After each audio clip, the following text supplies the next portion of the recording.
Bienvenue dans cette deuxième vidéo de la semaine 2 de Révolution Confiance, votre programme complet de transformation de la confiance en soi, 100% offert ici sur YouTube. Cette vidéo fait partie d'un parcours structuré que je vous invite à suivre dans l'ordre pour maximiser votre transformation. Pensez à vous abonner et à activer la cloche pour ne rater aucune vidéo. Aujourd'hui, nous allons voir ensemble comment activer l'état θ, cette porte d'entrée vers votre inconscient, pour enfin reprogrammer les croyances qui vous sabotent. Vous verrez comment utiliser cet état mental pour transformer votre esprit en un terreau fertile de confiance, durable et profondément ancré. Prêt? C'est parti! Exploration de l'esprit conscient et inconscient. Cette semaine, vous allez plonger dans les profondeurs de votre esprit pour comprendre les mécanismes subtils qui influencent directement votre confiance en soi. Tout comme Sarah, qui se sentait submergée par des doutes au début de son parcours, vous découvrirez que votre confiance en soi ne dépend pas uniquement de vos pensées conscientes, mais est aussi profondément façonnée par les processus inconscients en arrière-plan. Votre esprit conscient est cette partie de vous qui réfléchit activement, prend des décisions et agit, un peu comme le capitaine d'un navire.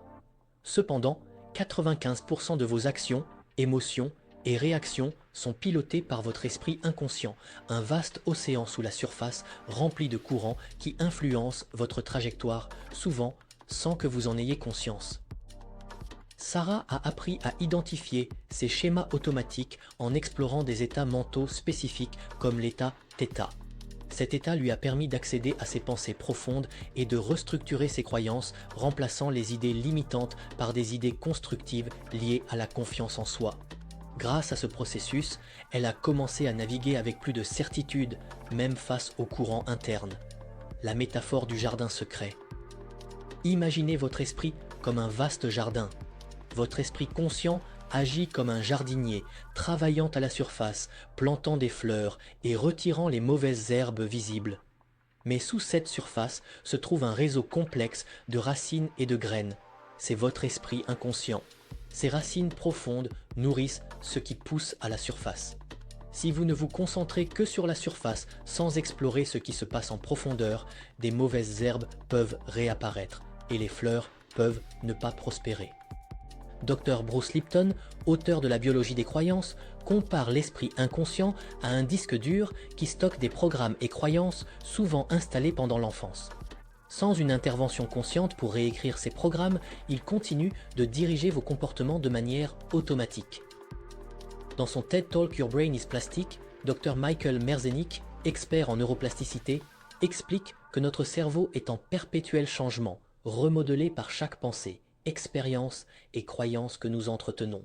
Cette capacité de changement est ce qui nous permet de modifier nos schémas de pensée profondément enracinés, à condition de prendre conscience de ces schémas et de travailler activement dessus. Le rôle de l'état θ dans la transformation. L'état θ est un état de conscience où l'esprit est particulièrement réceptif aux nouvelles idées et croyances. En entrant dans cet état, Sarah a pu accéder aux racines profondes de son jardin intérieur et les reconfigurer. C'est comme si elle utilisait un engrais spécial qui transforme les mauvaises herbes du doute en fleurs éclatantes de confiance. Comme Sarah, vous avez la capacité de transformer votre jardin intérieur. En apprenant à collaborer avec votre esprit inconscient, à identifier les schémas automatiques qui influencent vos pensées et en utilisant des techniques comme la restructuration cognitive, vous pouvez reprogrammer votre cerveau pour qu'il soutienne vos objectifs de confiance en soi. Une méthode testée et approuvée. Dr Joe Dispenza, dans son livre Rompre avec soi-même, souligne que la conscience de soi combinée à des pratiques spécifiques comme l'état θ est essentielle pour déclencher une transformation durable. Ces moments vous permettent de reprogrammer votre cerveau pour qu'il travaille en votre faveur, plutôt que contre vous. Conclusion. Votre esprit conscient peut agir comme un jardinier, mais c'est votre esprit inconscient qui nourrit et soutient votre jardin intérieur. En explorant ces mécanismes profonds et en apprenant à travailler avec votre inconscient, vous pouvez cultiver un esprit fertile où votre confiance en soi pourra s'épanouir pleinement. Êtes-vous prêt à commencer cette transformation? Passons à la pratique. Dans la prochaine vidéo, vous allez découvrir pourquoi certaines méthodes de développement personnel ne fonctionnent pas et comment aller en profondeur pour provoquer un vrai changement. On vous montrera comment combiner stratégie consciente et reprogrammation inconsciente pour bâtir une confiance en soi qui tient vraiment la route. À très vite.